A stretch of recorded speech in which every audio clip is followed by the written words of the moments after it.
You have often in the past heard me do lists on things that you might want to do or consider for prepping and surviving a possible SHTF situation. But today, we're going to flip the concept around a little bit and take a look at 10 things you could ignore that would leave you in a world of hurt during a disaster. Any kind of disaster. So without any further ado, let's go ahead and get started. In no particular order. Number 1. Not practicing any skills. It's one thing to read and study about survival. It's another thing altogether to actually practice those skills and gain needed experience and possibly even expertise. There is such a thing as an educated idiot, because no matter how much you know, it doesn't do you much good if you don't exercise those skills. Or in other words, experience always trumps knowledge. Think of it like this. You can look at a bicycle and know how it works by its design, but until you get on and ride it, it's useless. And worse yet, there are those with no skills and no knowledge either. They have books that they have never read, or they figure they'll get around to it someday. Just remember, someday might be too late. Number 2, having too many guns. I know this is a hard concept to swallow. I love my guns as much as the next guy. But if you're being realistic, there are only so many you can actually use in practical application for survival purposes. And if you ever had to bug out, there are only so many that you can carry with you. And let's not forget how expensive they are. Most preppers don't have an unlimited income. So just having a small variety of firearms is enough in most cases. Number 3, relying on toys. And what I mean by that is investing heavily in all the fancy expensive tools and trinkets that are available to the prepping and survival community. There are entire industries that survive by taking advantage of preppers and their interest in various gadgets. There are a lot of really impressive gadgets out there that would be very cool to own. But you can't fully rely on them. You need to be able to rely on your own skills first, just like what was discussed in the first item on the list. Besides, just like discussed in the second item on the list, most preppers don't quite have the budget for all the fancy gear. Remember, as I've said many times, you are your own best prep. So worry about yourself and your skill sets more than anything else. If you were caught without any of your gear, you should be able to find a way to make it work. Number 4, limited food sources. Some preppers worry more about guns and gadgets and not enough about food stockpiles. There are some who think they don't need to keep any food at all. And there are some who think they're going to hunt and fish, and therefore they don't need to stockpile. The truth is, you need to consider and maintain more than one way to feed yourself and your family in times of crisis. Fill up and maintain as robust a pantry as you can, and keep it rotated and safely stored, and have methods to procure food for yourself from outside the home.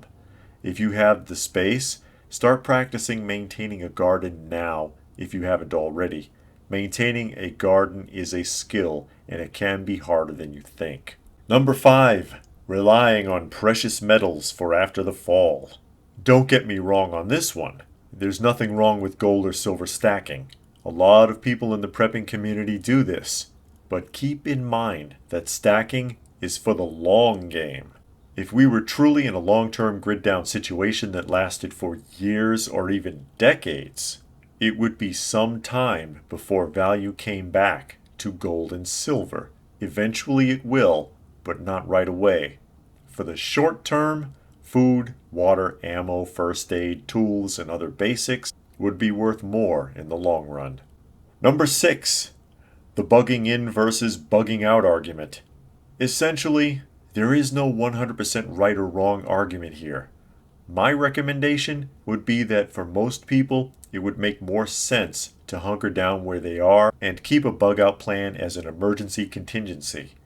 Primarily because most people can't afford a second location, and if they have one, it could be very dangerous to try and get to it, unless they literally had no other choice. Problem is, most people have no plan at all. Of course, if you're watching this, I'll assume you have selected a plan, hopefully that's right for you. Which brings us to number 7, being a copycat prepper. Just like I had previously suggested with bugging in versus bugging out, you need to make a plan that's right for you, not everyone else.